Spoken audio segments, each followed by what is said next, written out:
गरीब साध साध सब नेक हैं, आप अपनी ठोरे। जो सतलोक ले जाएंगे वो साधु कोई और।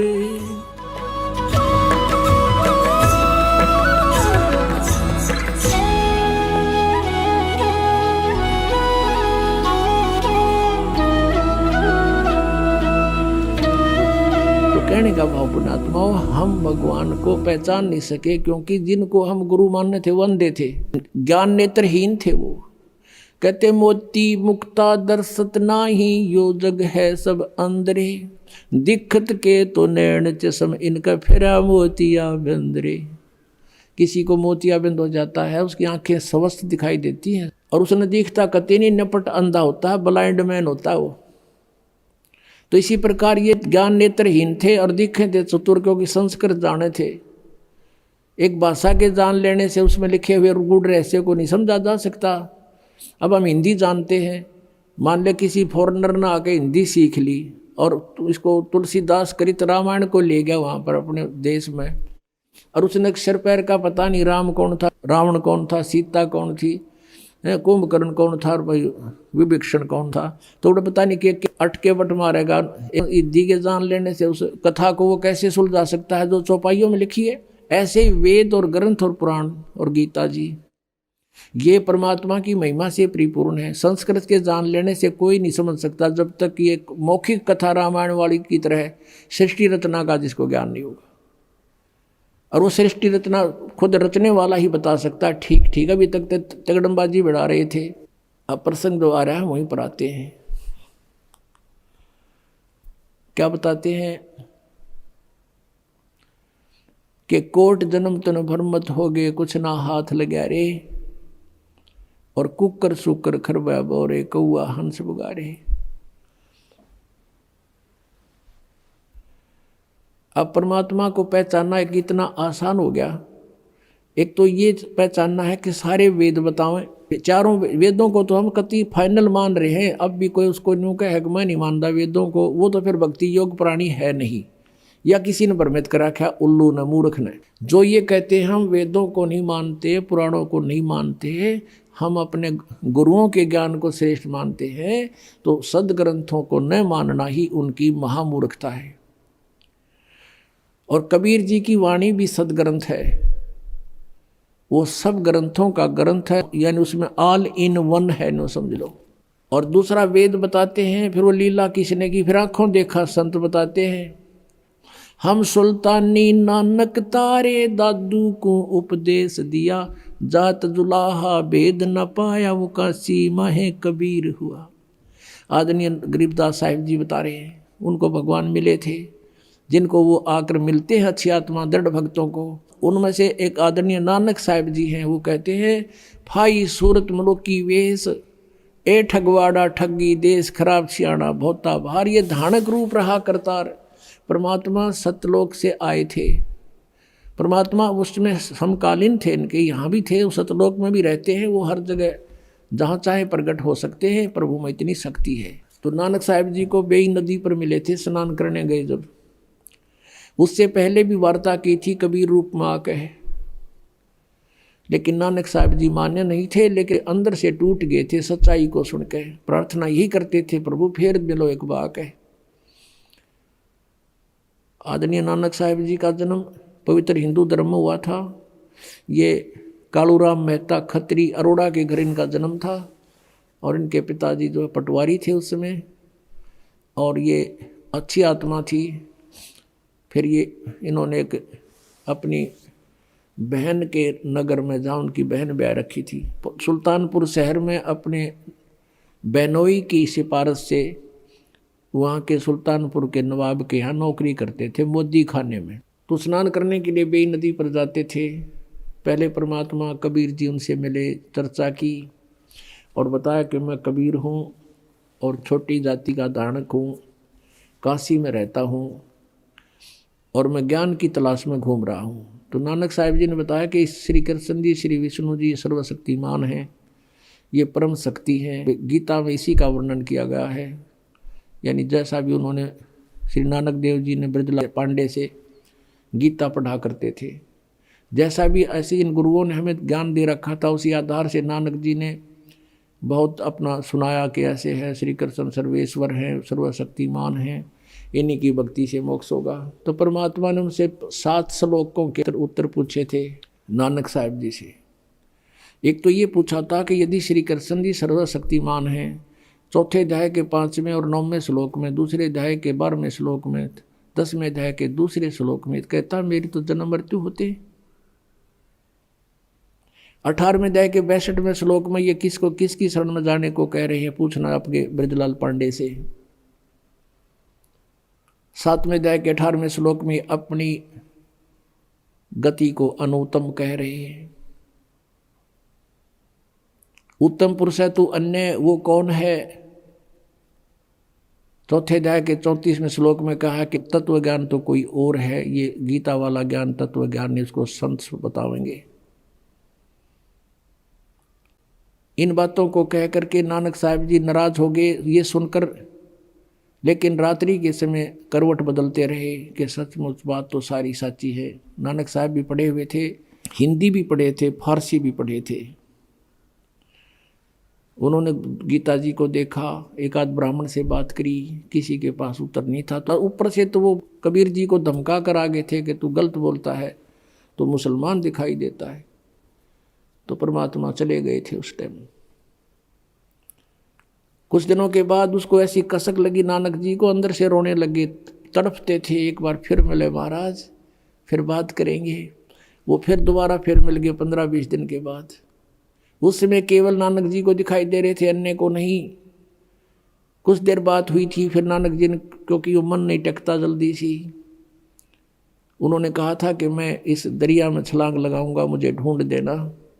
नानक साहब जी ने दरिया में छलांग लगा दी। परमात्मा ने उनको गुप्त किया वहाँ से, और पीछे जाकर 3 किलोमीटर पीछे को, जहाँ से अप स्ट्रीम में ले गए, जिधर से पानी बहता रहा था। और वहाँ उनका शरीर एकांत स्थान पर रख दिया। आत्मा को लेकर सचखंड गए। सचखंड में देखा कबीर परमेश्वर दो जिंदा महात्मा के रूप में वहाँ उनको मिले थे। उसी रूप में ऊपर सतलोक में पहुँचे, और परमात्मा सतपुरुष बैठे थे तख्त के ऊपर, ऑल ओवर कंट्रोलर की चेयर पे, उस सिंहासन पर। तो नानक साहब ने सोचा कि परमात्मा यू है, सतपुरुष सतपुरुष ये है सामने बैठे सिंहासन पर। और कबीर जी एक सिंपल बेस में जिंदा महात्मा के रूप में, साधु के रूप में, और ये यहाँ का नौकर होगा कोई कबीर। तो नानक जी ने सोचा। अब उस समय तक परमात्मा ने ये डिस्क्लोज नहीं किया। जब पहले रूप में मिले थे, वो जब तो कबीर रूप में मिले थे, दोबारा जब आए जिंदा महात्मा का रूप बना कर आगे, शरीर दूसरा था, चेहरा नहीं मिल रहा था बनारस वाले। फिर उनको लेकर गए ऊपर। ऊपर जाकर क्या देखा, कबीर जी जो जिंदा महात्मा के रूप में गए थे, और दूसरा उन्हीं का रूप बैठा था। तेजों में करोड़ सूर्य मिला दे करोड़ चंद्रमा, ऐसा एक रोमकूप की शोभा। उसके ऊपर चौर करने लगे कबीर साहब। नानक जी ने पक्का हो गया कि सतपुरुष अकाल पुरुष तो यूँ है, ये बैठा तख्त पर जेड़ा, ये नीचे से ये बाबा जी आया महात्मा, ये इनका नौकर है। इतने में क्या हुआ, वो तेजों में शरीर वहाँ से उठा अपने सिंहासन से, और कबीर जी नीचे से जिंदा महात्मा वाले रूप में गए थे, वो विराजमान हो गए। उस समय उस परमात्मा का वो रूप जो बना, जब सिंहासन पर विराजमान हुए, जो अकाल मूर्त तेजों में शरीर वाला था, वो चवर करने लगा। उस कबीर परमेश्वर जिंदा वाले बाबा वाले महात्मा वाले स्वरूप के ऊपर चवर करे नौकर की तरह। उस समय परमात्मा का जो स्वरूप बन गया वो कबीर जी वाला बन गया, जो धारणक रूप में, जो लाहे रूप में बनारस में थे, और जो पहले नानक जी को मिले थे। और वो तेजों में शरीर जो था कबीर जी के जिंदा महात्मा वाले शरीर में समा गया। अलग कोई नहीं रहा, ओनली वन गॉड है, एक परमात्मा कबीर जी विद्यमान थे, बनारस वाले धानक, ऑल ओवर कंट्रोलर की तख्त पर, सिंहासन पर। अब नानक साहब से कहा कि जा तीसरा दिन हो गया। इस तरह परमात्मा ने सारे ब्रह्मांड दिखाए, ब्रह्मा विष्णु महेश दिखाए, उनकी रचना बताई, कैसे इनका जन्म हुआ। अब परमेश्वर ने कहा कि अब जाओ प्यारी आत्मा, अब उन भोली आत्माओं को समझाओ जो काल के जाल में फंसी पड़ी है। अब वहाँ जाकर के प्रत्येक आत्मा ये चाहती है मैं वापस ना जाऊँ उस गंदे लोक में। नानक जी ने प्रार्थना की, लेकिन परमात्मा ने कहा अब जाओ, आपकी आवश्यकता है वहाँ पर, मेरे गवाह बनोगे, लेकिन ऐसे नहीं मैं रख सकता, आपको ये भक्ति करनी पड़ेगी सतनाम की, और सतनाम बिना मोक्ष नहीं हो सकता। ये 2 अक्षर का नाम है, यानी पूरा ज्ञान उनके अंदर फीड कर दिया। अब उधर से नानक जी को मर्त जान करके डूब गया दरिया में, उसकी खोज शुरू होगी। नवाब ने भी खोज शुरू कर दी, गोताखोर लगा दिए, जाल डाल रहे हैं इधर जिधर डाउन स्ट्रीम में, और नानक जी उनका शरीर रखा 3-4 किलोमीटर अप स्ट्रीम में जंगल में। तीसरे दिन वो आत्मा वापस भेज दी भगवान ने उस शरीर में। नानक जी वहाँ से उठकर सुबह सुबह फिर उसी दरिया पर आकर खड़े हो गए जहाँ लोग स्नान करने जाते थे, और वो भी जाया करते थे। कहाँ तो हाहाकार मची हुई थी, और मर गया डूब गया, मर गया डूब गया। उधर क्या देखा, वो तो सामने खड़ा है, सारा शहर उमड़ गया देखने के लिए। तब नवाब की नौकरी त्याग दी और कहा कि अब सच्चे सरकार की नौकरी करेंगे। तो फिर वो इस खोज में परमात्मा ने कहा था कि मैं बनारस में हूँ, काशी में, और वहाँ आ जाना, सतनाम दूंगा, और सतनाम बिना मोक्ष नहीं, और वो काल का लोक। तो सतनाम प्राप्ति के लिए, और नानक जी ने वाहे गुरु कहा था कि वाहे गुरु। जब अकेले रह गए ना तख्त पे कबीर जी सतलोक में, और दूसरा रहा नहीं भगवान, जब ने कहा था वाहे गुरु, सही रास्ता दिखा दिया।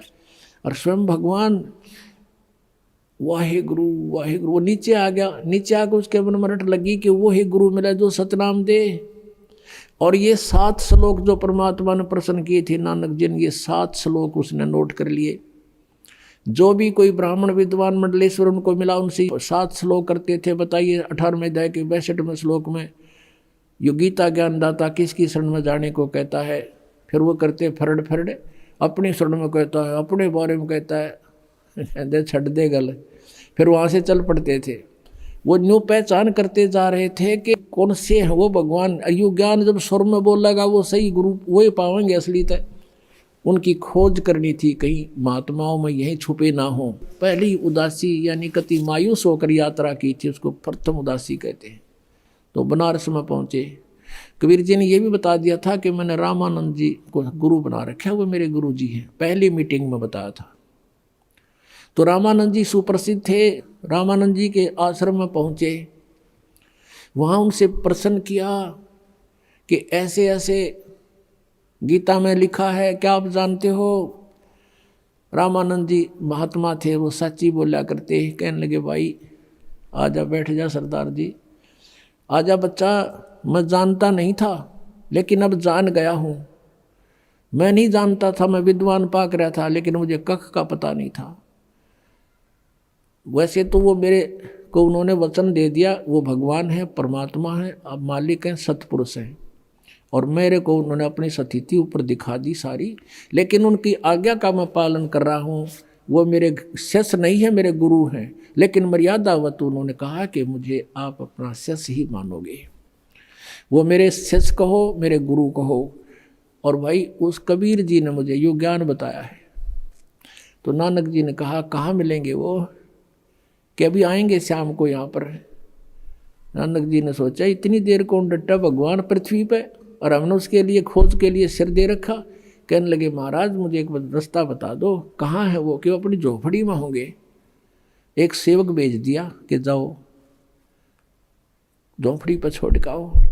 अब जाकर देखा उस परमात्मा को, खड्डी में कपड़े बुने दानक का काम करें थे, उन ठानी जानते पता था। तो आव एक आत्मा प्यारी, जब देखा वहाँ पर सतलोक काला नज़ारा सारा दिखाई दिया। ओए होए, कहते झांकी वे कबीर की नानक की तीवा, और वह सिखा के गलपड़ी कौन छुटावे था। अब जैसे कबीर जी का वहाँ देखा सतलोक में, ओए होए, फिर वहाँ बैठे दिखे वाहे गुरु, और कहते वहाँ एकदम इतनी उमंग में भर का आवाज़ लगाने लगे। फाई सूरत मलो की वेश, ए ठगवाड़ा ठगी देश, खरासियाना बहुता बार, देखो ये धानक रूप रहा करतार। कि ये ठग है, हमें मूर्ख बना रहा है, बका रहा है। जैसे प्यार में क्या करें, ठगे और आँखों में पानी भर रखा। सारे जुलाए इकट्ठे हो गए वहाँ के, कहते हैं ये भगवान है, परमात्मा ये है, पूर्ण ब्रह्म है। अब कहते हैं घर का जोगी जोगड़ा, बाहर का जोगी सदे। वो दुल्हाई वहाँ के उसको एक आम सिंपल मैन मानते थे। वो क्या कहते हैं, ये देखो पंजाबी है, पंजाब तो आके पागल बन गया, इसने भगवान बतावे, नीरू के बेटे ने। किससे का ना तसल्ली हुई। तो परमात्मा ने कहा, प्यारी आत्मा अब इसने राज रख, थोड़े दिन गुप्त रखना, जिक्र ना करना, तेरा भी दिल तोड़ देंगे ये। अपनी भक्ति करो और प्रचार करो इस ज्ञान का, और ज़्यादा डिक्लेयर ना करना, अभी इसको गुप्त रखना हमने कुछ दिन। तो कहने का भाव ये है कि जिनने महापुरुषों ने भगवान मिला और जिनको हम मानते हैं वो परमात्मा से मिले, और उन्होंने बताया है कि धानक रूप रहा करदार, हक्का कबीर करीम तू बे ए परवरदिगार। गुरु ग्रंथ साहिब के 721 पृष्ठ पे लिखा है कि एक अर्ज गुप्तम पेश तोदर कून करतार, हक्का कबीर करीम तू बे ए परवरदिगार। हक्का कबीर माने सत कबीर है। और ये 24 पृष्ठ पे लिखा है, भाई सूरत मुल्क की वेश, ए ठगवाड़ा ठगी देश, और खरा सियाणा बोता भारी, धानक रूप रहा करता। अपने आत्माओं, हमने भगवान को पहचानने में घनी देर ना लग गई वे। हम अज्ञान में कितने आंट रखे इन्होंने, लेकिन परमात्मा का ये तत्व ज्ञान ऐसा है। और ज्ञान सब ज्ञानड़ी, कबीर ज्ञान सो ज्ञान, जैसे गोला तोब का अब करता चले मैदान। तारा मंडल बैठे करिए चांद बड़ाई खावे, उदय भया जब सूरज का स्यों तारों छुप जावे। ये नकली संत और ये छोटे मोटे ज्ञानड़ी कहते हैं जैसे चंद्रमा रात्रि के समय तारों में बहुत अच्छा तेजों में प्रसिद्ध यानी बड़ा चमकता है, मुखिया पाक रहा होता है। सूर्य उदय होने के बाद कहते हैं चांद भी ना दिखता, सितारे भी विद्यमान होते हैं, उनका कोई अस्तित्व नहीं रहता। ऐसे ही कबीर परमेश्वर की महिमा से हम परिचित हो जाएंगे, फिर अन्य भगवान इन चांद और सितारों की तरह ऐसे निष्क्रिय हो जाएंगे, इनका अस्तित्व नहीं दिखाई देगा हमारे को। तो क्या बताते हैं, अंधे की बाँ गई अंधे ने मार्ग कौन बतासी। और आदरणीय गरीबदास साहिब जी कहते हैं, मोती मुक्ता दर्शत नाई ये जगह सब अंधरे। मोती मुक्ता, मुक्ता माने मुक्त होने के ये मोती, हीरे लाल, असली भक्ति रूपी मोतियों का इनको ज्ञान नहीं, लाल का ज्ञान नहीं, सार नाम सतनाम का।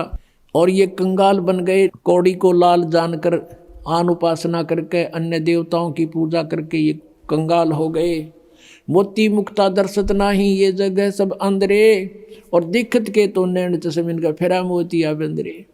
सारे पुराणों में लिखा है, वेदों में लिखा है, और ये विद्वान का हमें कख भी नहीं पता इसके बारे में। तो इनके अज्ञान रूपी मोतिया बिंद था, और वो मोतिया बिंद का ऑपरेशन दास का कर दिया भगवान ने, और दास को डॉक्टर बना दिया, सबका मोतियाबिंद हटा दूंगा, ऑपरेशन कर दूंगा, और फिर हम भगवान को स्वयं देखेंगे और पहचानेंगे। पुण्यात्माओं, परमात्मा पाना सबसे आसान। एक रोटी बनाने के लिए कितना प्रयत्न करती है एक बहन, कितना सामान सांग जोड़ना पड़ता है, कितना पलटा चमटा है, फिर लकड़ी, तवा, चूल्हा, फिर गिलास, कटोरी, थाली, परात, आटा, नमक, मिर्च, और फिर उनको लाने के लिए कहाँ प्रयत्न करना पड़ता है। और जब जाके आटा गुंदा कर फिर रोटी बना के खानी पड़ती है, उसमें कितना समय, और दोनों टाइम खावें कंपलसरी हम और बनावें। और परमात्मा का पाना सबसे आसान है। कहते जीव बिना लाणी सा मंत्र दे रखा भगवान ने, और कितना कीमती है। सतनाम पालड़े रंग होरी हो, 14 लोक चढ़ावे राम रंग होरी हो, 3 लोक पासे अंग धरे रंग होरी हो, तो ना तुले तुलाया राम रंग होरी हो। अब इतना धनी बनाने का, सतलोक जाने के लिए हमने घनी भक्ति चाहिएगी, और मौखिक जाप और अन्य जापों से लाभ नहीं होगा। ये जो मंत्र है सतनाम का 2 अक्षर का, इसके जाप करने से हम भक्ति धन से गर्क हो जाएंगे, हम फुल्ली चार्ज हो जाएंगे। जब हम यहाँ से चलेंगे, जितने हम वहाँ से चार्ज होकर आए थे उतना ही चार्ज होकर वापस जाएंगे वहाँ पर। इस मंत्र से होंगे, इतने धनी होंगे। और जो ये प्रथम मंत्र है 3 मंत्र में, और ये यज्ञ हवन हम करते हैं, इनमें हम जब तक यहाँ रहेंगे यहाँ सुख मिलेगा हमारे को। और काल का जितना भी ऋण है वो इसको दे देंगे, तू पकड़े अपना, हमने जाने दे, हम नहीं लेंगे तेरा प्रतिफल।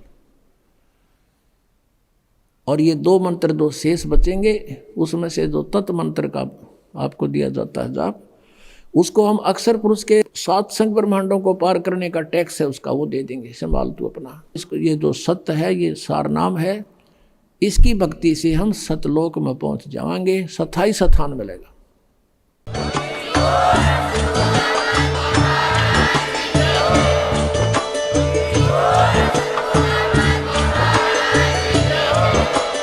आप सुन रहे थे जगत गुरु तत्वदर्शी संत रामपाल जी महाराज जी के मंगल प्रवचन। अधिक जानकारी के लिए विजिट कीजिए हमारी वेबसाइट www.jagatgururampalji.org। संत रामपाल जी महाराज जी के शुभ आशीर्वाद से पूरे विश्व भर में 500 से भी ज्यादा नाम दीक्षा केंद्र हैं, जिन पर संत रामपाल जी महाराज जी द्वारा ऑनलाइन निशुल्क नाम दीक्षा दी जा रही है। अपने नजदीकी नाम दीक्षा केंद्र का पता करने के लिए संपर्क करें 8222880541।